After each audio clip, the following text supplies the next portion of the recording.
नमस्कार। आज हम चर्चा करेंगे सिंधु सरस्वती सभ्यता पर।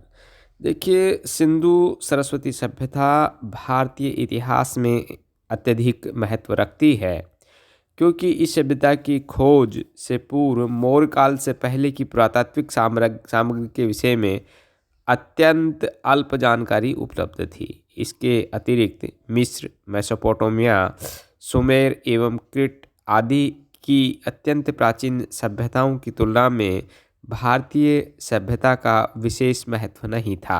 किंतु सिंधु सभ्यता की खोज ने भारतीय इतिहास एवं संस्कृति में एक सुनहरा अध्याय जोड़ दिया। 1921 से पहले सामान्यतः ये धारणा थी कि भारत की प्राचीनतम सभ्यता वैदिक सभ्यता है, किंतु 1921 में सिंधु सभ्यता की खोज ने इस धारणा को असत्य प्रमाणित कर दिया। सिंधु सभ्यता के अवशेष मुख्यतः सिंधु नदी की घाटी में विस्तृत जो भूभाग है उसमें टीले के रूप में प्राप्त हुए हैं।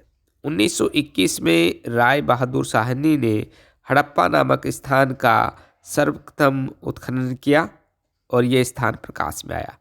1922 में राखलदास बनर्जी ने हड़प्पा से 640 किमी दूर मोहनजोदड़ो का उत्खनन किया।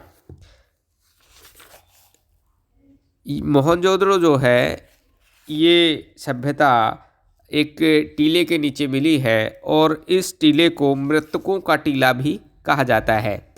इसके पश्चात भारतीय पुरातत्व विभाग ने योजना बनाकर इस क्षेत्र में अत्यंत कुशलतापूर्वक उत्खनन कार्य प्रारंभ किया और सिंधु सभ्यता को आवरणहीन करने में दयाराम साहनी, राखलदास बनर्जी के अतिरिक्त John Marshall, Ernest Mackay, Kashinath Dikshit, N C. Majumdar, sir Aurel Stein, H. Hargreaves, Wheeler, एम्पिगट ने अत्यधिक परिश्रम किया और इस क्षेत्र से उल्लेखनीय सामग्री प्राप्त की। प्रारंभ में उत्खनन कार्य सिंधु नदी घाटी में ही किया गया और वहीं पर इस सभ्यता के अवशेष सर्वप्रथम प्राप्त किए गए।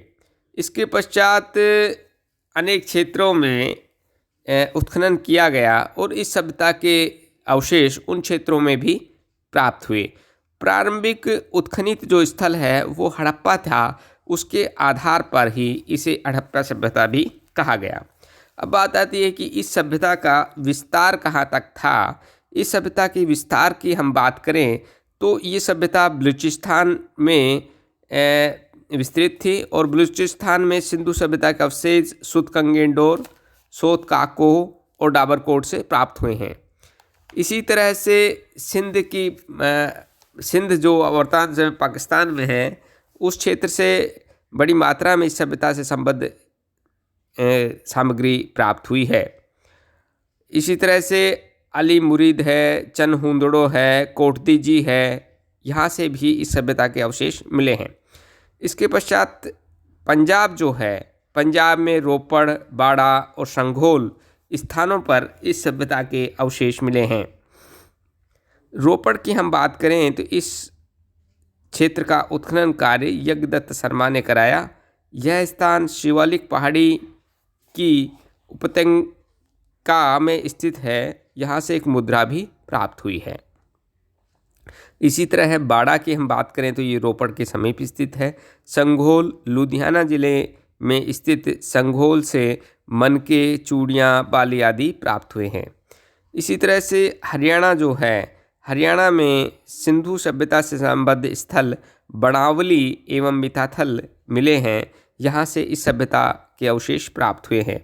राजस्थान की हम बात करें तो राजस्थान में कालीबंगा और पीलीबंगा स्थल मिले हैं जो सभ्यता से संबद्ध हैं। कालीबंगा जो है सरस्वती नदी के किनारे स्थित है। यहाँ 2 टीले हैं। पूर्व टीले में पत्थर के मोती, मिट्टी की चूड़ियाँ और बर्तन जो मिट्टी के हैं वो प्राप्त हुए हैं। पश्चिमी जो टीला है इसमें स्नानागार, कुएं, अग्निकुंड और मिट्टी के बर्तन प्राप्त हुए हैं। इसी तरह से उत्तर प्रदेश की हम बात करें तो उत्तर प्रदेश में सिंधु सभ्यता के अवशेष मेरठ से लगभग 30 किमी दूर गीपुर एवं गंगा की घाटी में इलाहाबाद से 56 किमी दूर कौशाम्बी के निकट प्राप्त हुए हैं। गुजरात की हम बात करें तो गुजरात में इस सभ्यता से संबद्ध अनेक स्थल प्राप्त हुए हैं, जैसे रंगपुल है, लोथल है, रोजदी है, सुरकोटड़ा है, मालवण है। लोथल जो है वो अहमदाबाद से 16 किमी दक्षिण में स्थित है। प्रोफेसर सांकलिया उनका मत है कि यहाँ पर सिंधु सभ्यता के लोग पैदल और समुद्री मार्गों से आते थे और प्राचीन काल में यहाँ साबरमती और भोगवा के संगम था और यहाँ से एक गोंदीवाड़ा अर्थात बंदरगाह के अवशेष भी प्राप्त हुए हैं।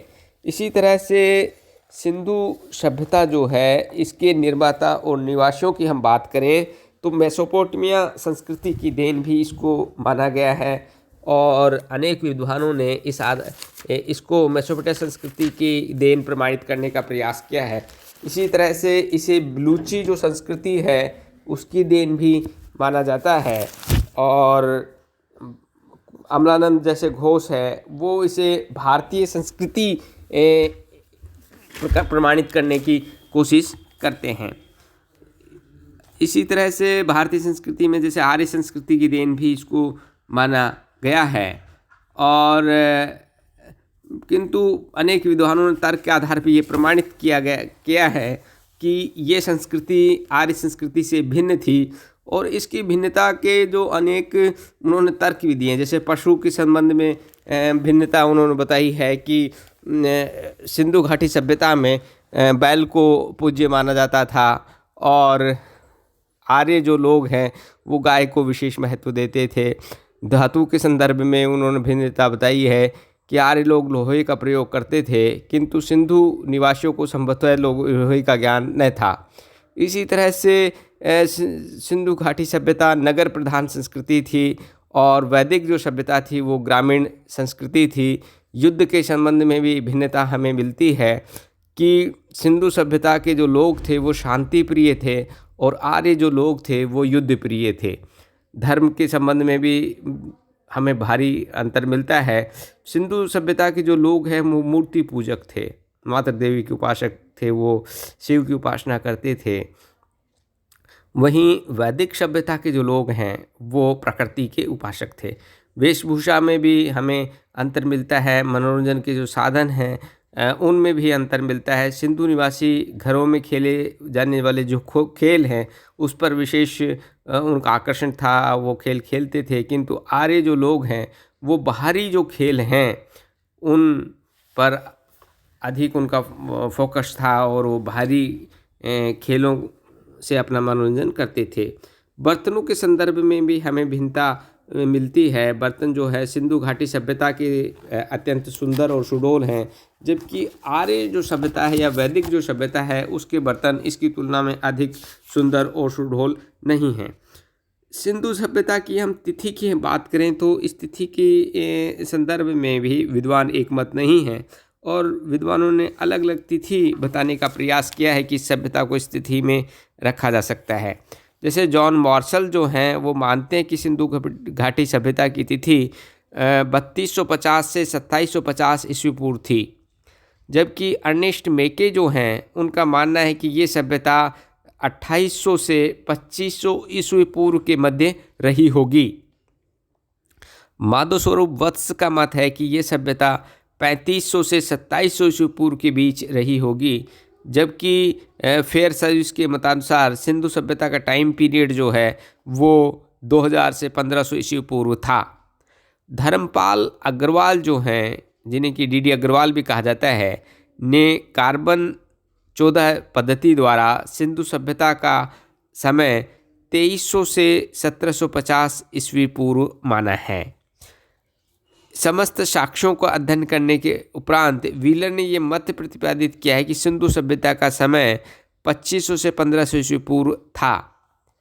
इस तरह से इस सभ्यता का जो समय है उस समय पर विद्वान एक मत नहीं है और हर विद्वान ने तर्क के आधार पर अपना जो टाइम पीरियड है, अपना द्वारा दिया गया जो समय है, उसको सही साबित करने का प्रयास किया है। इसके बाद बात आती है कि ये सिंधु घाटी सभ्यता के जो लोग थे या सिंधु सरस्वती सभ्यता के जो लोग थे उनका सामाजिक जीवन स्तर क्या था। और सामाजिक जीवन में सबसे पहले हम बात करें सामाजिक संगठन की। सिंधु सभ्यता के स्रोतों से प्रतीत होता है कि तत्कालीन वर्ग अथवा वर्णों में विभाजित नहीं था। जो समाज था उसमें वर्ग भी नहीं थे और वर्ण भी नहीं थे, किंतु कार्य के आधार पर कुछ वर्ग बने हुए थे। जैसे विद्वान एक वर्ग था और इसमें ज्योतिषी, वैद्य, पुरोहित इत्यादि आते थे। इसके पश्चात दूसरा एक वर्ग बताया है योद्धा और प्रशासनिक अधिकारी। सुरक्षा और प्रशासनिक कार्यों में रत जो अधिकारी है वो इसमें आते थे। एक व्यवसायी थे, व्यवसायियों में उद्योगपति और व्यापारी आते थे। और एक वर्ग था श्रमजीवी, जिसमें किसान, मछुए, मजदूरी करने वाले लोग आते थे। सिंधु सभ्यता के क्षेत्रों से प्राप्त नारी की अनेक मूर्तियां प्राप्त होने से कुछ इतिहासकारों का विचार है कि इस सभ्यता के अंतर्गत मात्र प्रधान, इस सभ्यता का जो समाज है वो मात्र प्रधान रहा होगा, किंतु अनेक विद्वानों ने इसका खंडन भी किया है। भोजन की हम बात करें तो सिंधु सभ्यता के लोगों का मुख्य जो भोजन है उसमें वो गेहूँ, जौ, चावल, मटर, दूध और दूध से निर्मित जो सामग्री है उनका वे मुख्य रूप से उपयोग करते थे। इसी तरह से भेड़, मछली, कछुए, मुर्गे आदि जंतुओं के मांस का भी वो सेवन करते थे। खजूर का भी वो सेवन किया करते थे, किंतु उनका जो मुख्य आहार है वो गेहूं ही था। वेशभूषा और आभूषण की बात करें हम तो सिंधु सभ्यता के समय कोई कपड़ा उपलब्ध नहीं होता है, अतः तत्कालीन वेशभूषा के विषय में जानने के लिए तत्कालीन मूर्तियों पर आश्रित रहना पड़ता है। और इन मूर्तियों के आधार पर हमें ज्ञात होता है कि शरीर पर 2 कपड़े धारण किए जाते थे। प्रथम एक आधुनिक शाल के समान कपड़ा होता था जिसे बाएं कंधे के ऊपर और दाहिनी भुजा के नीचे से निकालकर पहनते थे। दाहिना हाथ कार्य करने के लिए स्वतंत्र रहता था। इसमें दूसरा वस्त्र जो शरीर के नीचे पहना जाता था वो धोती के समान हुआ करता था। स्त्रियां और पुरुषों के वस्त्रों में कोई विशेष अंतर नहीं था। कपड़े जो है साधारणतः सूती ही पहने जाते थे, किंतु ऊनी जो वस्त्र है उनको भी आर्य लोग धारण करते थे। उनको भी सिंधु घाटी सभ्यता के लोग धारण करते थे। नारियों में आकर्षण के लिए केश विन्यास की प्रथा थी। वे अपने बालों का जूड़ा बनाती थी तथा कभी कभी चोटी भी बनाती थी। पुरुषों के बाल पीछे से मुड़े होते थे जिन्हें काटा भी जाता था। पुरुष दाढ़ी भी रखते थे। सिंधु सभ्यता के निवासियों में स्त्री और पुरुष दोनों आभूषणों के बहुत शौकीन थे। अंगूठियां हैं, कड़े हैं, कंगन है, कंठहार है, कुंडल है आदि आभूषण स्त्री और पुरुष दोनों धारण करते थे। जबकि जो स्त्रियां हैं चूड़ियां हैं, कर्णफूल है, हंसली है, भुजबंद है, करगनी है आदि आभूषण धारण करती थी। आभूषण सोने, चांदी, हाथीदांत, हीरे इत्यादि के निर्मित किए जाते थे। निर्धन जो व्यक्ति है वो तांबे, मिट्टी, सीप आदि के आभूषण धारण करते थे। सोने के जो आभूषण हैं इनकी मार्शल ने बहुत प्रशंसा की है कि स्वर्ण आभूषणों की चमक तथा बनावट को देखकर ऐसा प्रतीत होता है कि ये आधुनिक ब्रांड स्ट्रीट लंदन यानी लंदन के किसी सराफ की दुकान से आए हैं, न कि 5000 वर्ष पूर्व किसी प्रागैतिहासिक घर से। तो उनकी ये टिप्पणी इस चीज़ को इंगित करती है कि स्वर्ण आभूषण बहुत ही आकर्षक थे। यदि प्रसाधन संबंधी सामग्री की हम बात करें, सौंदर्य प्रसाधन संबंधी सामग्री की, तो इस सभ्यता से ऐसा प्रतीत होता है कि आधुनिक युग के समान सिंधु सभ्यता कालीन स्त्रियां सौंदर्य प्रसाधन को बहुत पसंद करती थी। इस बात की पुष्टि उत्खनन से प्राप्त सामग्री से होती है। तत्कालीन जो स्त्रियां थी वो दर्पण, कंघी, काजल, सुरमा, सिंदूर, बालों की पिन, इत्र, पाउडर का प्रयोग करती थी। यह अत्यंत उल्लेखनीय बात है कि वे लिपस्टिक का भी प्रयोग करती थी। दर्पण उस समय कांसे और कंगे हाथीदांत के बनाए जाते थे। दर्पण साधारणतः अंडाकार होते थे। कांसे के बने हुए रेजर भी पुरुषों द्वारा प्रयोग में लाई जाती थी। मिट्टी, हाथी दांत और धातु के श्रृंगारदान भी बनाए जाते थे। आमोद प्रमोद के साधनों की बात करें, हम मनोरंजन के साधनों की बात करें तो सिंधु सभ्यता के निवासियों के आमोद प्रमोद के प्रमुख साधन शिकार खेलना, नाचना, गाना बजाना, मुर्गों की लड़ाई देखना, जुआ खेलना मनोरंजन के प्रमुख साधन थे।